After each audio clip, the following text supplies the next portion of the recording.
Hello everyone, it is Monday, and you know what that means? It is another episode of Supergirl, because we still don't have Gotham back yet, but hopefully we're gonna get it back next week. I don't know when we're getting it back, so whatever. Anyway, this episode of Supergirl, really good actually. I enjoyed this one a little bit more than the last week's episode or, more recent episodes. I mean, this is mainly because this felt so much more original. Okay, so they kept it down to just two major plot points this episode, because they usually go with three or even four sometimes. But this time, they kept it simple with just two plot points, and each of them, since they were played out perfectly on both ends, I thought were absolutely spectacular. We're going to go with the first thing that, like I said, I do enjoy Cat Grant's stuff a little bit more, so I'm going to go with the Martian Manhunter story. So, our new threat is a white Martian. Now, wow, this is big story stuff that they're throwing in here.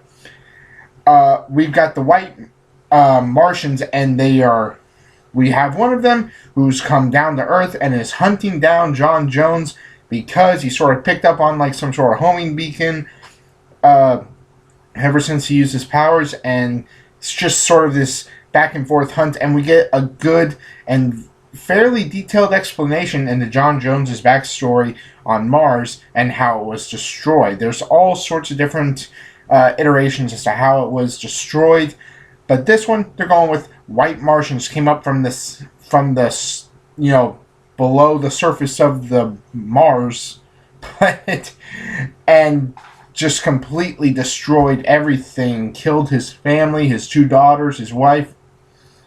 Wow. It goes on to a whole back and forth of, yes, a cliche, but very well put, very well played out story between John Jones and him hunting down the White Martian. He is hunting him down with the full and complete intent of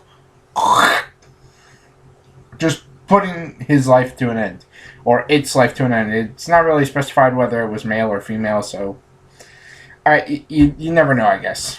And I like the way that they played it out because he is very close. I mean, he even handcuffed Kara to the point where, yeah, she could not have stopped him no matter what.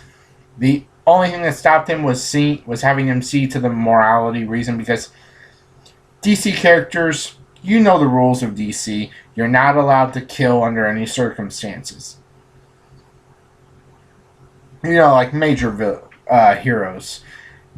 Anti-heroes like Red Hood and Batwoman, they're a bit of a different story, so we're going to let that loophole slide.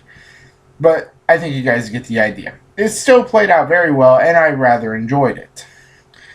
All the way to the point where we find out there's millions more Martians coming around. Wow. The only thing I had to say was, yeah, bring it on. She could use a workout. Okay, and we move on to the Cat Grant stuff. Apparently, Kara went behind Cat's back, wrote a letter at him. Wow. Now, I'm not sure if the camera just freaked out on you guys because it just freaked out on me. I don't know what it did. Back to the review anyway. And he shows up. What does he do? Well, he kind of shocks his mother by being in her office, and then she goes full-on ballistic on Kara, almost fires her until, Kara talks reason into her, as she's been doing with a lot of this episode. One thing I forgot to mention with the John Jones arc, before I forget, the fight sequence was absolutely incredible. It looked so great, because the biggest fight sequence that I remember was seeing Supergirl go up against her aunt, and let's face it, they were using Man of Steel fight scenes. It was the same thing. I saw it. I mean, if you guys saw the movie, you could just look at the trailer and you still saw it. Anyway, back to Cat Grant. After Kara makes her see the reason, they go to a dinner, and things don't go well right away.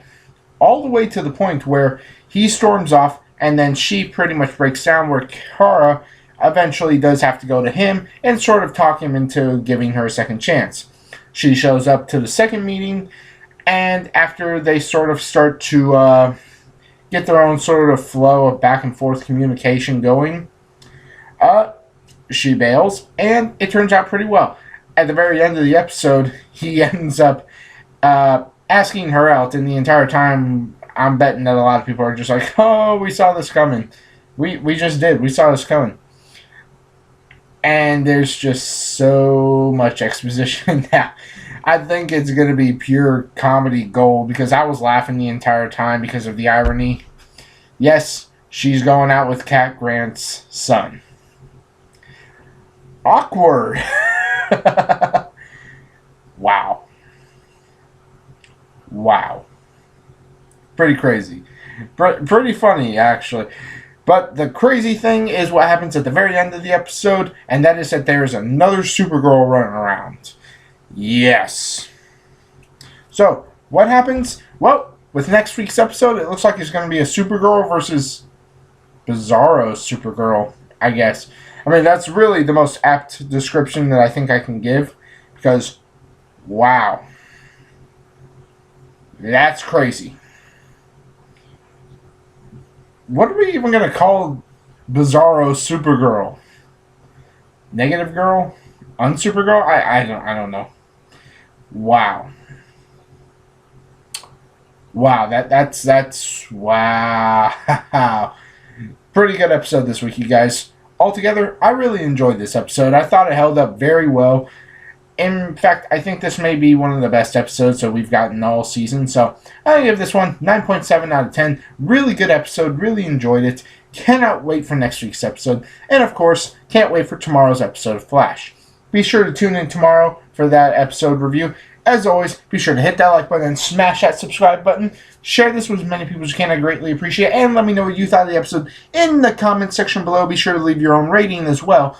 Let me know what you guys thought. I've been Kendricks. I'll catch you guys later. Peace. Have an awesome day.